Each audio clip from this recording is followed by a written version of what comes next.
Hello! And welcome back to Everything Is. Today episode is Everything is Queerbaiting. Yeah, it's a big topic that's been really around the internet recently. Yeah, 2016. True. Yeah. Yep. 10-year renaissance and all that. Yep. Renaissance Beyonce. Literally. So today, we're talking about queerbaiting, and more specifically within two media sources that I think kind of reflect each other. I keep mixing up their names. Real. It's really annoying. But we're talking about Stranger Things and Supernatural today. Because both of us are obsessed with one of them. Yes, especially because, Stranger Things just had this ending. There's a lot of a lot of people are mainly disappointed by a lot of different things. I'm not going to say it's only one thing. But by a lot. I've definitely been taking a lot of media about Stranger Things specifically, and there's going to be a lot to discuss today with this whole queerbaiting topic, basically. And I have been binging Supernatural. It's really bad. I'm really obsessed. You should read my blog that came out where I mention it, because it's been a big part of what I've been doing recently. And as you may know, Destiel is one of the biggest, not only queer ships, but ships, and is part of the reason why Archive of Our Own was created. It consistently has the most fan fictions written about it, and it is absolutely diabolical. Like, I thought people were hyping it up too much. No, I completely understand why it was such a big deal. Yeah, exactly. And so I kind of wanted to start by also bringing our audience into what queerbaiting actually is. So there is a dictionary definition, which I think is a lot of fun because then it really clears things up for everybody. Mm-hmm. But queerbaiting is the incorporation of apparently LGBTQ characters or relationships into a film, television show, etc., as a means of appealing to LGBTQ audiences while maintaining ambiguity about the character's sexuality. So basically, the TLDR about that is when a show will not confirm the sexuality of one of its characters because the audience is speculating a queer identity, only to confirm at the end of the media, whether it's like a TV show or the end of the movie, that was actually not the case, and the character is either straight or their love interest was straight the whole time, something like that. So in the way that pops up in Stranger Things specifically is within the Byler community. It sounds so silly to talk about in a podcast form, but it's the romantic relationship that was speculated in between a pair of friends, Will Byers and Mike Wheeler, both identifying as male or men. So it's boys, MLM. It's men loving man. Yeah, exactly. So that was the ship that was popularized for Stranger Things specifically. And then there's just so much to unpack about that, but there's just their friendship spanned throughout the beginning of from the beginning of season 1 all the way through the end of the show. They were the bestest of friends, and so there was a lot of fan speculation in between the two of them and stuff like that. And then in the case of Supernatural, Lauren can tell you a little bit more about that. Oh my goodness. So, the two main characters, Dean and Sam. This isn't necessarily about the two of them. They're brothers. Although they are also a big ship, and that is disgusting because they are brothers. But there's Dean, one of the main characters, and this angel Castiel. And throughout the entire show, Castiel, is particularly interested in Dean. He is his favorite person. He will always come when Dean calls. And there's a lot of jokes throughout the show about oh, where's your boyfriend? And Cass's sexuality is less debated, I would say, than Dean's, because Dean is characterized as this womanizer. When he and Sam are on a case and they're going to a town, he's going to a bar to check out girls. So he's characterized as this womanizer. But there are moments throughout the show where I would say it's hinted at that he is queer in some ways. he gets really like attached to men in his life, like more so like when he stops being friends with this one guy, everyone is asking if he went through a breakup. And when he and Cass kind of stopped talking for a little bit, like he is going through a breakup. There's also a part where Dean was around his father a lot more, who fans assume is like where his internalized homophobia comes from, because you know his father was very like not affectionate. He wasn't a great dad. And like the stereotypical, yeah, you know, closed off, emotionless. yeah.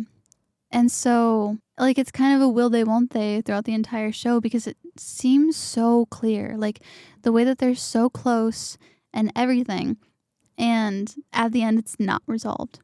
Neither of them reject each other. There's no real discussion about it. And the way that they make eyes at each other, the love that is in their eyes, Diabolical. is absolutely diabolical. Yeah. Oh my God. Literally. Yeah. It's like even in, so Destiel is one of the most written about fanfictions, most written about ships on AO3, which is like a fanfiction website. And in the community especially, like there's just so many compilations of like edits of Destiel looking at each other, or conversations And between not even Destiel. like fun edits where they're like, you know, like with all the transitions, it will just be a montage. It's a video montage of different clips throughout the show. Yeah, exactly. Like they truly don't have, I don't think that there's any specific moment where it's like, these two are not something. Like they are something. You can't tell, but I'm shaking my head. Literally, SMH. Oh my God. Yeah, no. And Castiel's actor, Misha Collins, I think it was at the beginning of like when his character appeared, was told to act as if he were in love with Dean. And Misha Collins is like a well-known supporter of Destiel. It's very funny. Oh my God, he's so funny. I love him. Like he has an AO3 account. He confirms that his character at the very least was in love with Dean. Yeah. That's true. But also like he was an angel. Like he didn't really see gender in the same way. Like many like angels don't really have genders. Yeah. They're kind of just like, they're just angels. yeah, like beams of light. They don't have like a real form when they're in heaven. Yeah. But it's only on like Earth that they have like some sort of form. Yeah. So. And Dean's actor Jensen Ackles isn't like as much of a supporter of the ship. I don't think he's ever said anything against it. But you know, he's a lot less clear. But like even like the bloopers between Jensen Ackles and Misha Collins, like, bro, they act gay. Like they really do. Yeah. And it also like it opens up a new, I guess, conversation basically. Also because it's like, is it on the actors to say something when they think that something was done poorly? Like, not to say like online, but in their shows. Like, it's like, it makes me think, so Misha Collins felt the need to speak up to confirm to audiences that he sees this. Well, he also was tweeting all of the time, all of his opinions on the show. All right, valid. So yeah. Those were just thoughts within a mix of a lot of other thoughts. Yeah, so it was like a bit of both. Yeah. I feel like that's something that's been really interesting about the whole Stranger Things thing, that people are maybe a little bit upset. Because before season 5 came out, Noah Schnapp was in interviews like making comments. So he's a Byler fan. Noah Schnapp is. He believes in Byler. He himself is gay. And he like came out like saying that he does see this ship, and like he sees the fans and all that kind of stuff. And so in the last season, for those, spoiler alert, specifically for this ship, I'm not going to be talking about much of other Stranger Things, but they don't get together, right? Who's surprised, because that's the whole basis of this episode. But Mike and Eleven, who have been like the main ship throughout the whole show, Eleven, as many of you I'm sure are familiar, they got together in season 1, and then they had just like a variety of like issues all throughout.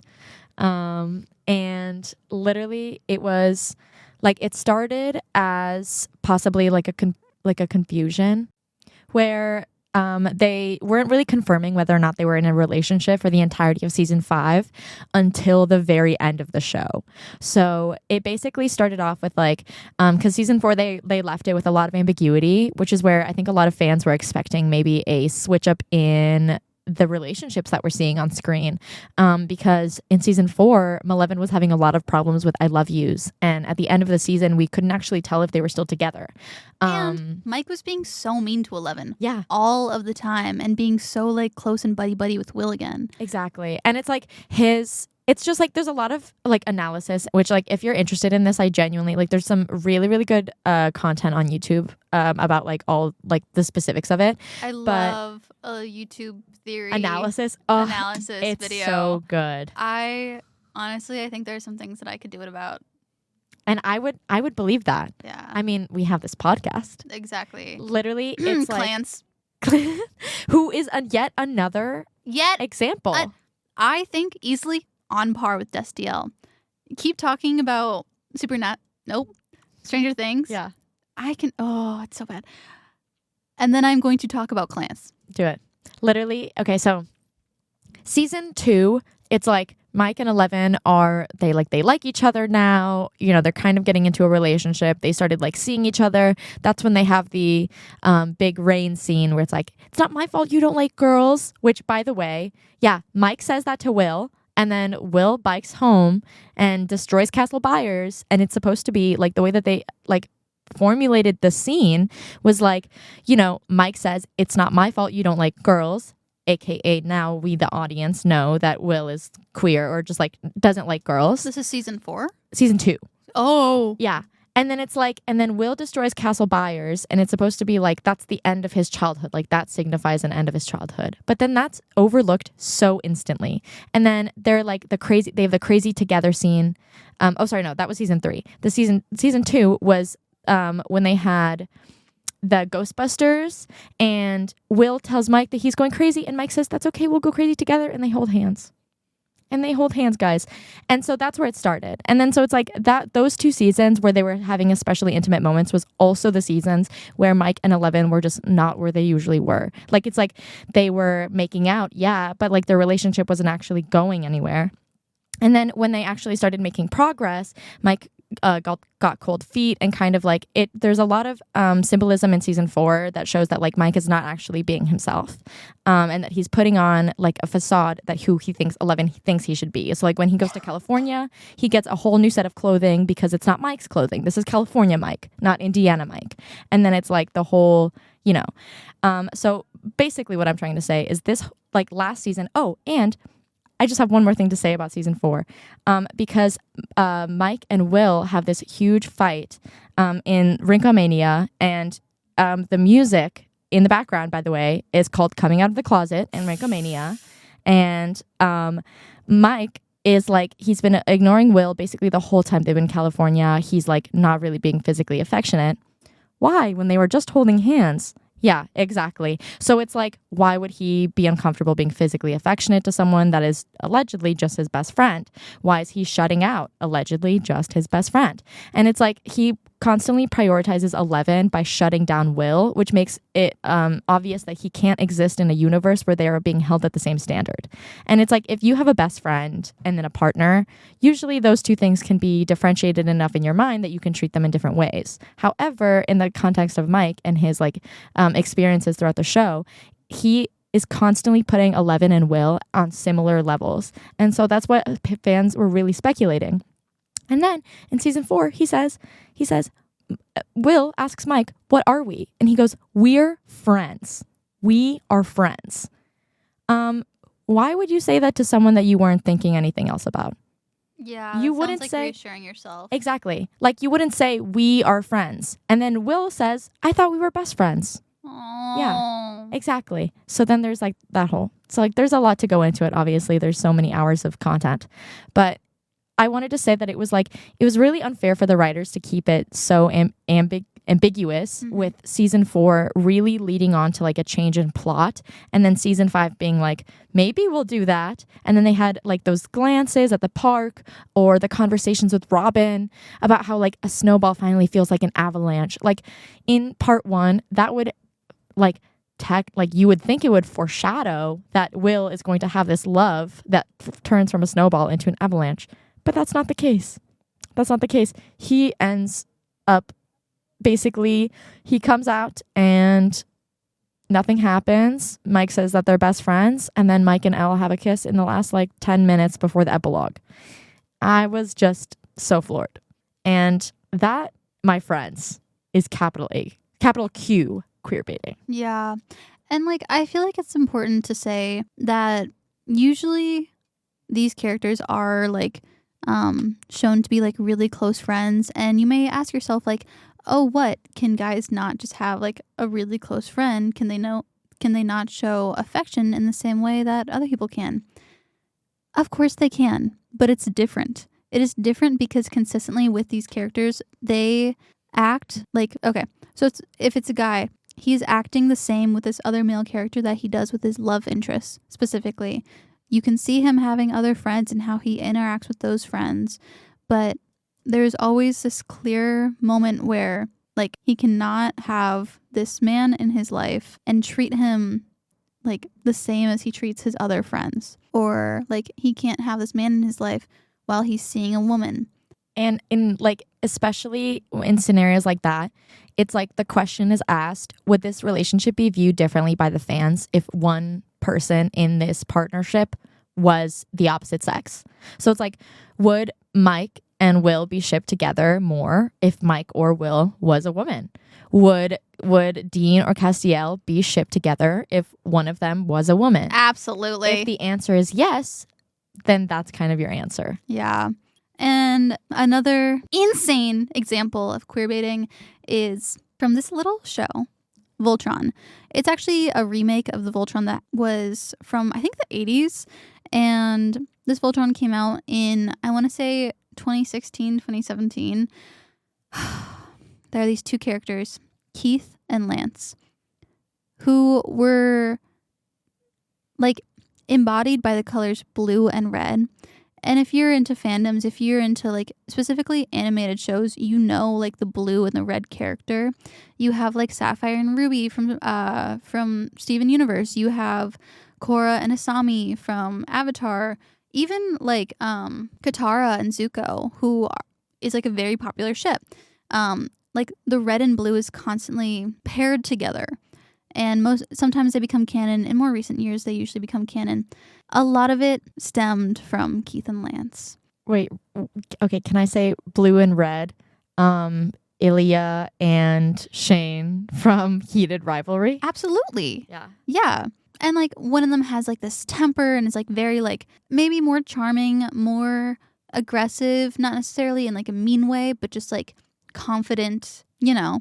And the other one is a little more like held back, still very talented, but maybe a little more like insecure, maybe a little like just more reserved. And these are like consistent things. Well, besides Korra. Korra is not like that at all. Thank God. I know.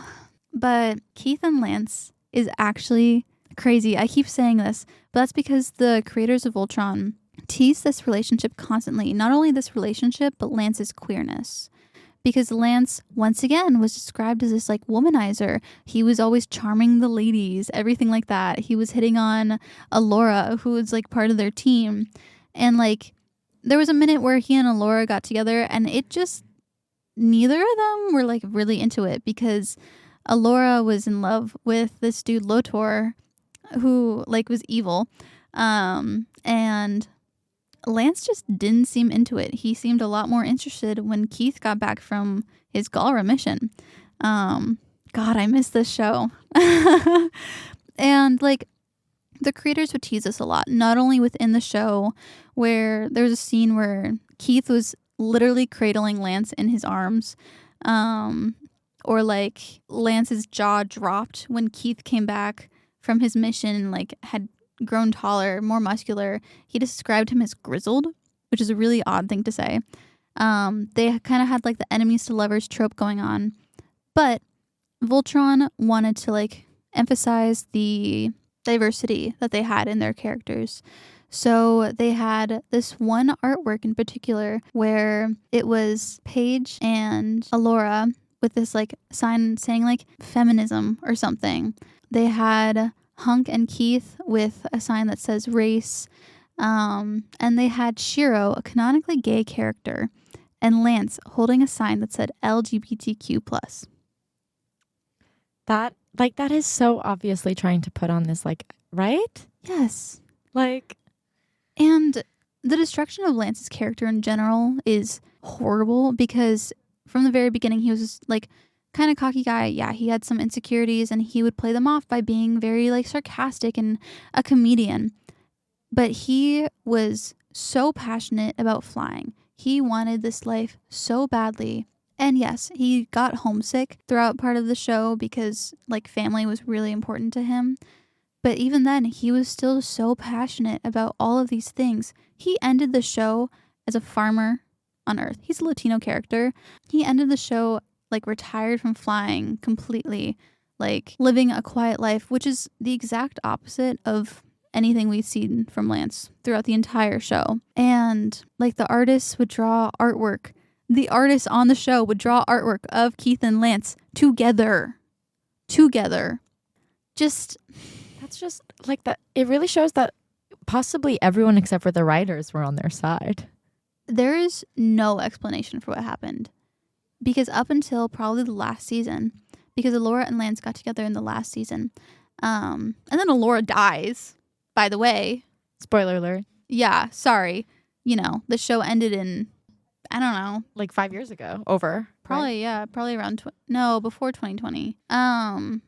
No, it was 2018. But up until the very last season, it seems so clear that they are going to be together, or at least they have feelings for one another. All of the teasing, the bickering, the like truthful compliments when it really comes down to it. Like they are shown to understand each other in a way that other people in the show do not understand them. And they're there for each other in a way that the other people in the show aren't there for them, but just in a way that no one else can support them. Like with a lot of these ships, they're each other's yin and yang. Yeah. Despicable. Exactly. And it really shows like the reluctance. So there's a conversation when writers, when they don't go with the queer shit, basically they shut it down. They do the whole queer baiting thing. Is like there's a lot of things that people really like to think about. And one of the things, especially in the case of like the Duffer Brothers, is like viewership, like maintaining viewership of main audiences. So like because Stranger Things became a family show, people didn't know if the Duffer Brothers were going to actually pull through with the Byler plotline, just because they knew that maybe like there's a lot of homophobia in the Stranger Things fan base. Just because of which you would think is ironic because it's like a show made for like outcasts, but with the popularity of like the seasons, I guess like as they started building up, it became like a dichotomy. It was like one side is Mike and Eleven and the other side is Mike and Will. But it got to the point where it was like the possibility of Mike and Will just became like such a homophobic endeavor, where it was like anytime that Mike and Will were mentioned in these communities where like Maleven was the ship, it was like blatant homophobia. So there's a lot of like fan theories about like why they did things, and like people talk about like Conformity Gate, which is like the secret episode. So funny. Secret like 9th episode where it's like they're gonna actually everything that we saw in the last episode is just Vecna's curse, and it's not actually the real last episode. No, guys, it's just as bad as we thought it was. But honestly, that would be such a cool idea. Yeah, it really would be, because but it would not come from the Duffer Brothers. No. And I think that if this plot line was given better writers that were less focused on like surprising their audience, I think Byler could have actually happened. And I've heard a lot of doubt where people are like, oh yeah, like in the last season, he's going to be like, sorry, Eleven, I'm going to start dating your stepbrother.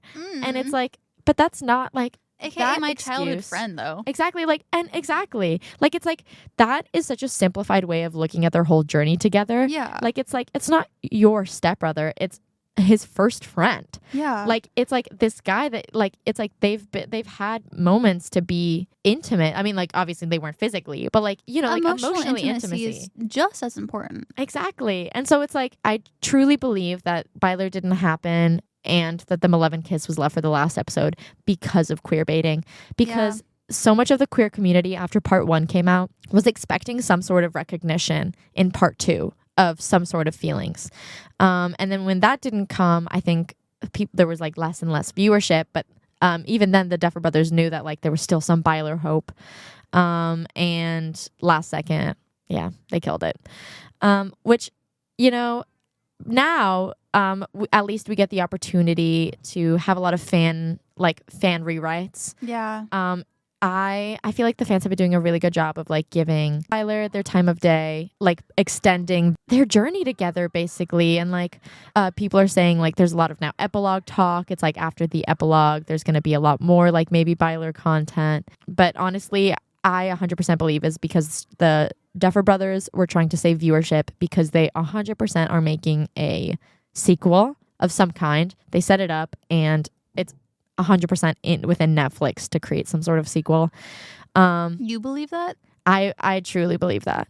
Mm. Like, because the way that they ended the episode makes me truly believe that there's going to be a sequel. And there's already a sequel prequel. Like, they already created the play that was like came out afterwards, but it's a prequel to the show. So it's like now there's a play and a show. And so now people are speculating that they're going to come out with a movie. Just to like extend it even more, because like there's like now we know about this magic rock, but we don't know where the rock came from. So it's like now they have to create a storyline with that. I feel like that's a cash grab if they actually do that. Literally, season 5 was a cash. They had $400 million and 5 years. Yes, like it's like I don't know. Like sometimes this is neither here nor there, but I'm just going to add it in really quickly. Sometimes when I hear the budget of these shows, I'm like, there is absolutely no reason that you should be getting this much money. No. And then creating this with it. Yeah. And I think honestly a big part of why a lot of shows nowadays aren't great is because CGI is so prominently used. They rely on CGI so much. I think I don't think practical effects look so much better. Like I just watched Nosferatu where they used almost entirely practical effects. Yeah. And it looks great. Yeah, use CGI for like CGI should be a tool that is added on top of the effects that are already there. Yes. You shouldn't just rely the entire thing on it. You like putting your actors in just like a green box and saying, "Oh, this is happening. Go do that." Yeah, if they're good actors, they'll still do it. But it looks bad. Yeah. And it's expensive. Yeah. And it's stupid. Yeah.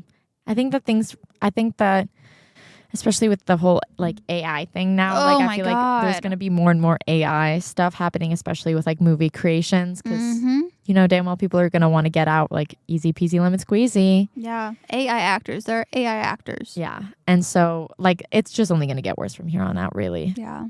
But also with that, and kind of like a positive note for the whole queer baiting topic, which you might hear us talk about again, but heated rivalry. Yes.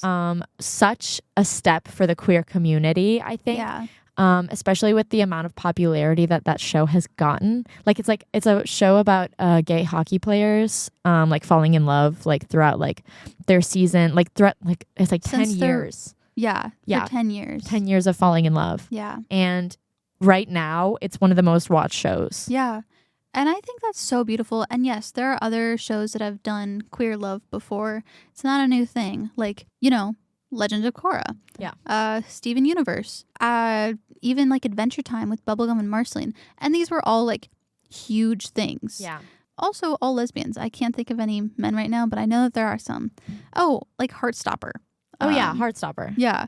And these were all really big things. I think something that makes Heated Rivalry special is not only the attention that it's getting, because all of these had very big fan bases, but because the story takes place in such like it takes place in an environment that you would typically see like a lot of homophobia and toxic masculinity, and it is portraying a story that you don't often see. Because there have been hockey players who have come out and said that this is very accurate to how it actually is. And it's creating a space within these typically male-dominated homophobic communities for people to feel seen. And that is why representation is so important. And that is why like queerbaiting is so harmful, because it gives you the glimmer of hope and then takes it away and makes you further believe that this can't be the case, that you can't have this kind of love. Kind of like you're undeserving of it. Yeah. Yeah. And it creates a really negative environment around queer relationships in media also, because I feel like queer people are constantly like, not to say worried, but like whenever you see a healthy representation of queer love in some sort of media, it's like the nervousness that one of them is going to cheat on the other one. Or Gonna die. Exactly. Death is a huge one. They love especially killing like, gay characters. They really do. And so it's like something that people were especially also nervous about Stranger Things. It's like they're going to give them this ending and then they're going to kill off one of the characters. Yeah. And in a way, I think that would have been better. Yeah, but at the same time, I'm happy that they didn't go for the killing the gay character trope, because that is very overplayed. They either like to make the gay character the most traumatized. Yeah, true. Or just kill them. Yeah. It's like, oh, you finally came out. Congratulations. You're dead. Yeah. Yeah. Yeah. And that's basically what this would have gone. If Will died this season, that's pretty much how it would have gone. Oh, the fans would have rioted. It's like, he came out. Everyone loves him. I mean, not everyone loves him, but it's like everyone now knows of him. Yeah. And then it's like, and he dies. Yep.